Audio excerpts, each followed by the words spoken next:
Hey everyone, Gil here, CEO of the Asset Center, the American Survival School Emergency Training Center here in Idaho.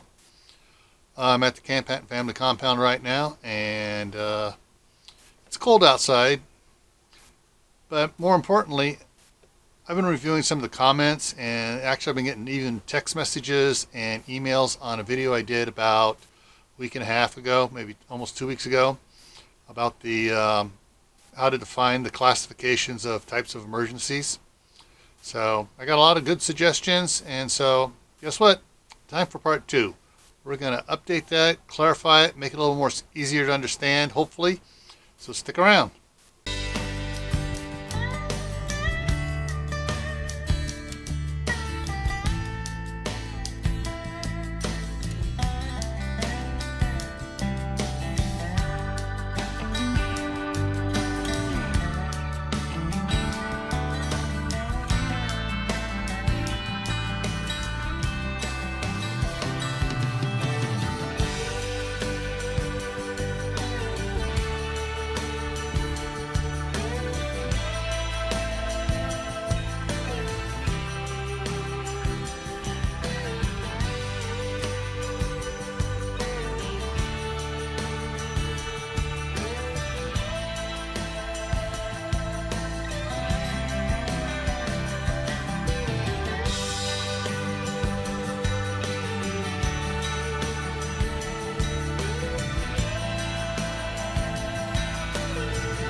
Hey guys, so as you can tell, I'm wearing my go to heck hat because we're talking about when things go to heck.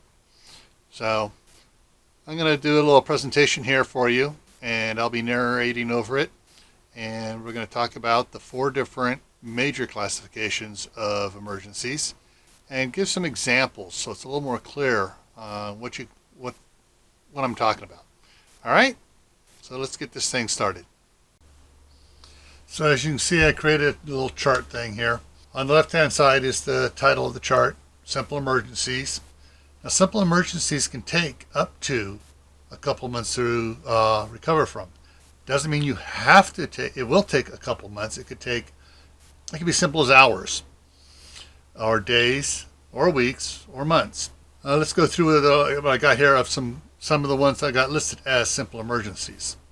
Armed robbery, births, broken bones, car accidents, a death in the family, fires around the home, outside, not inside, floods, fuel shortages, gas, propane shortages, heat waves, a kitchen fire. It's restricted strictly to the kitchen. It could be just like a grease fire on the pan on the stove. That's what I'm talking about here. You lose your job, takes you a couple weeks or so to get, or whatever, to get another job. Minor fires, mudslides, old age can bring all sorts of emergencies with it. Riots, around, at the Walmart you want to go to or whatever. Water shortages, wildfires, winter storms. Power outages has a number one next to it. Several of these have number ones. They're going to be in all four classifications.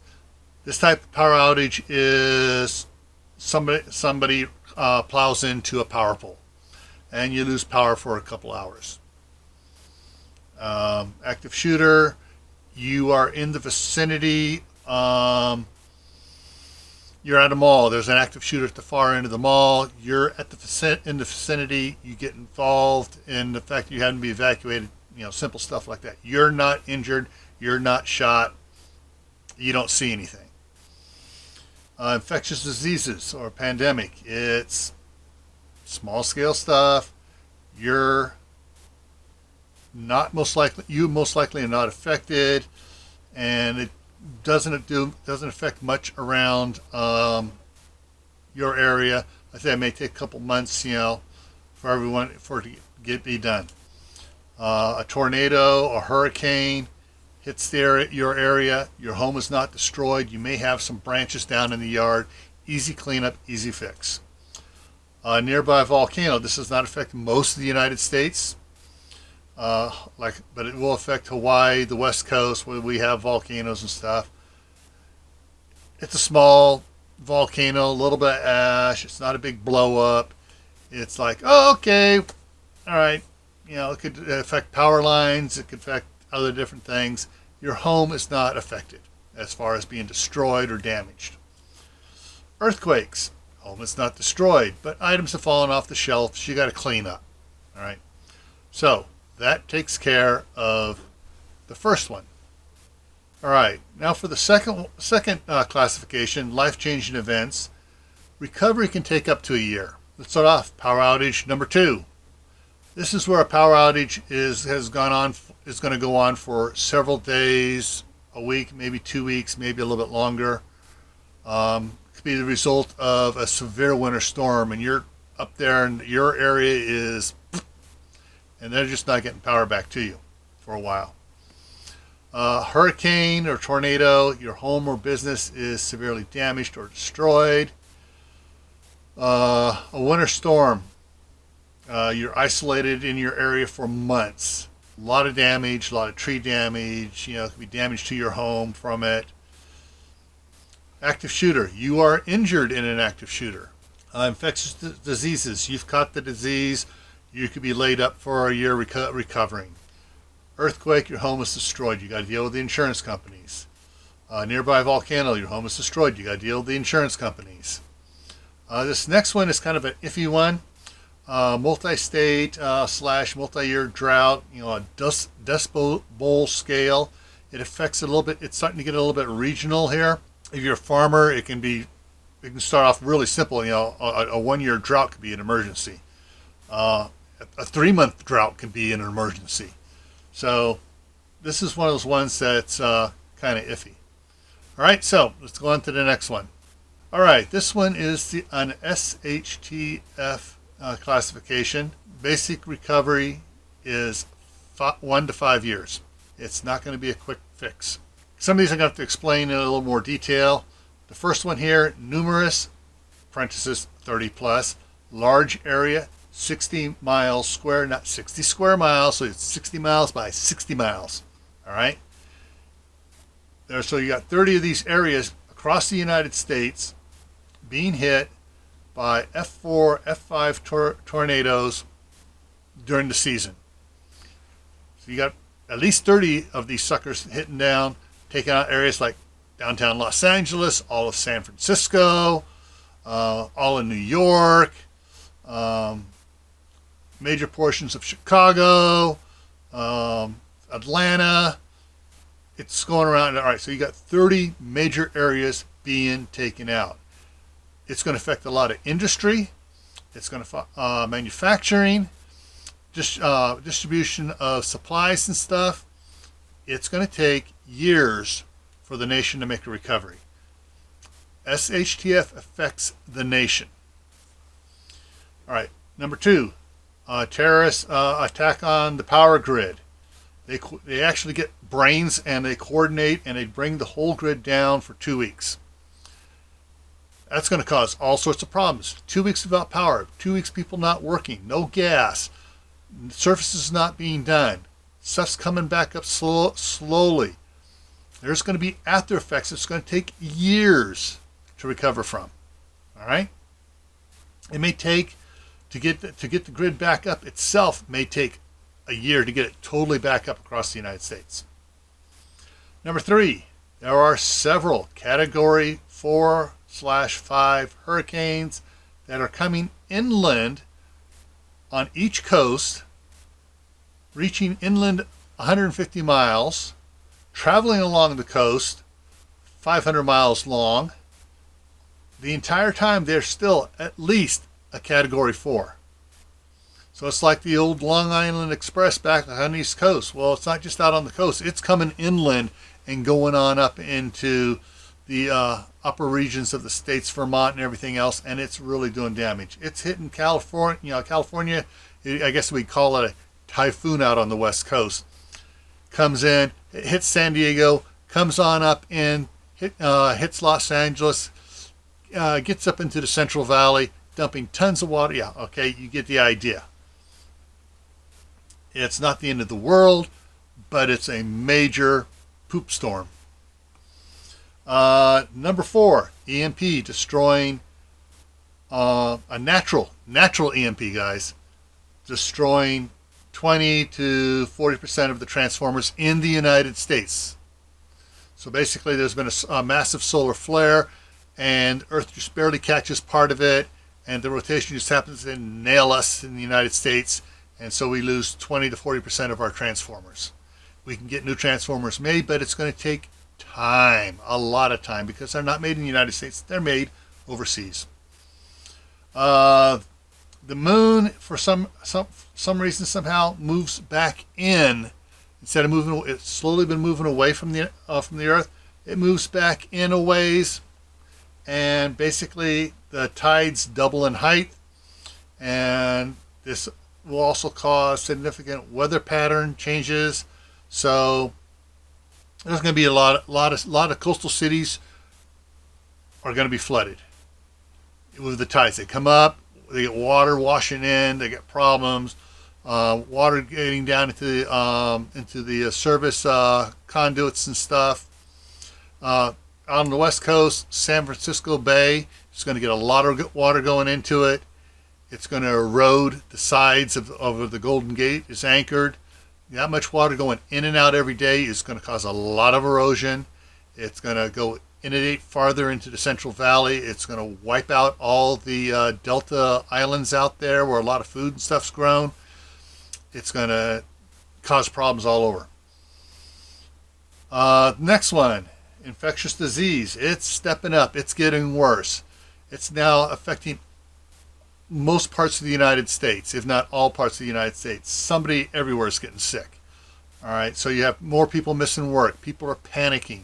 There's going to be people, buying stuff. People just moving out away from the cities. It's going to affect infrastructure. It's going to affect manufacturing industry. There's going to be problems, and it's going to take at least a year to recover.